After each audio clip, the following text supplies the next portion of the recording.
Comedy Kiladi ಖ್ಯಾತಿಯ ರಾಕೇಶ್ ಪೂಜಾರಿ ಅವರು ಇನ್ನು ನೆನಪು ಮಾತ್ರ. ಸೊ ಅವರ ಬಗ್ಗೆ ಮಾತನಾಡೋದಕ್ಕೆ ನಮ್ಮ ಜೊತೆ ಇದ್ದಾರೆ ಅವರ ಸ್ನೇಹಿತರಾದಂತಹ ಕಾಮಿಡಿ ಕಿಲಾಡಿಗಳು ಖ್ಯಾತಿಯ ರಘು ಸೀರುಂಡೆ ಅವರು. ಅವ್ರನ್ನ ಮಾತನಾಡ್ಸೋಣ.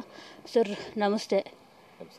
ಸರ್, ಈ ನಿನ್ನೆ ಬೆಳಗ್ಗೆ ಇದ್ದಕ್ಕಿದ್ದಂತೆ ಒಂದು ವಿಷಯ ಎಲ್ಲರೂ ಒಂದು ರೀತಿ ಶಾಕ್ಗೆ ಗುರಿ ಮಾಡುತ್ತೆ.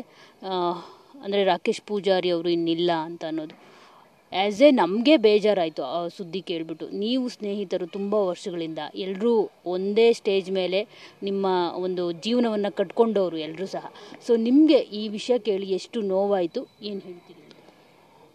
ಈ ಥರ ಎಲ್ಲ ಆದಾಗ ಅನಿಸ್ಬಿಡುತ್ತೆ ಜೀವನದಲ್ಲಿ ಏನೋ ಆಸೆನೇ ಇಟ್ಕೋಬಾರ್ದು. ನಾವು ತುಂಬ ಆಸೆಗಳು ಇಟ್ಕೊಂಡ್ಬಿಟ್ರೆ ದೇವ್ರು ನಮ್ಮನ್ನು ಬೇಗ ಕರ್ಕೊಂಡ್ಬಿಡ್ತಾನೆ. ತುಂಬ ನೋವಾಯಿತು ಮೇಡಮ್. ಬೆಳಗ್ಗೆ ಅಂದರೆ ನನ್ನ ಫೋನ್ ಸ್ವಿಚ್ ಆಫ್ ಆಗಿತ್ತು. ಬೆಳಗ್ಗೆ 8 ಗಂಟೆ 7:15 ಮತ್ತೆ ಆನ್ ಮಾಡ್ತೀನಿ. ಮಧ್ಯರಾತ್ರಿ ನನಗೆ ಕಾಲ್ಗಳು ಬಂದಿದೆ.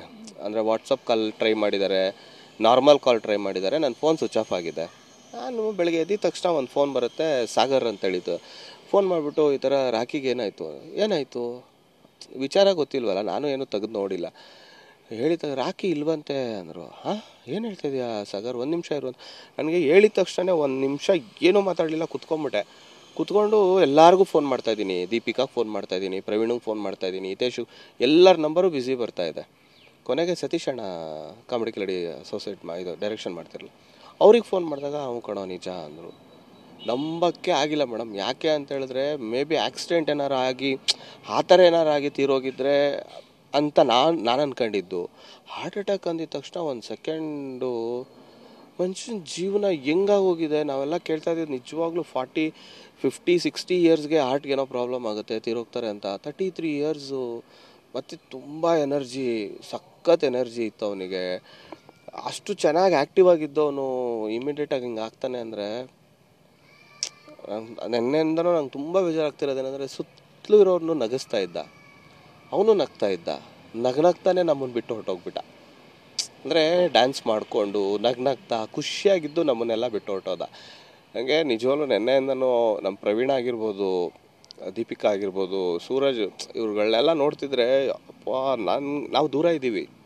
ನಾವು ಇವೆಂಟ್ಸ್ಗಳಿಗೆ ಸಿಗ್ತಾ ಇರ್ತೀವಿ, ಇಲ್ಲ ಪ್ರೋಗ್ರಾಮ್ಸ್ಗಳಿಗೆ, ಅಂದರೆ ಫೋನ್ ಕಾಂಟ್ಯಾಕ್ಟ್ಸ್ ಎಲ್ಲ ಇರ್ತಾ ಇರ್ತೀವಿ. ಬಟ್ ಆ ನೋವು ನಮಗೆ ಅಷ್ಟು ನೋವಾಗತ್ತೆ. ಇನ್ನು ಜೊತೆಲೇ ಇದ್ದವ್ರಿಗೆ, ಒಂದೇ ರೂಮಲ್ಲಿ ಇದ್ದವ್ರಿಗೆ ನಿಜವಾಗ್ಲೂ ಅದನ್ನು ನಂಗೆ ನೋಡೋಕ್ಕೆ ಆಗ್ತಿಲ್ಲ. ಆ ವೀಡಿಯೋಸ್ಗಳೆಲ್ಲ ನೋಡಿದಾಗ ತುಂಬ ಬೇಜಾರಾಗಿ ಸ್ಟಾರ್ಟ್ ಆಗ್ತಿದೆ.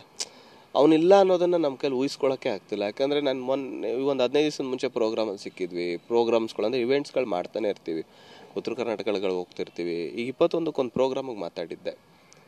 ಆಯಿತು ಬರೋಣ ಅಂತಲೇ ಒಂದಿದ್ದ. ಸಡನ್ನಾಗಿ ಅದೇ ಏನು ಮಾತಾಡಬೇಕು ಗೊತ್ತಾಗ್ತಿಲ್ಲ ನಮಗೆ. ಪ್ರತಿಯೊಬ್ಬರು ನೆನ್ನೆಯಿಂದ ಸುಮಾರು ಎಷ್ಟು ಫೋನ್ ಎತ್ಬಿಟ್ಟಿದ್ದೀನೋ ನಾನು.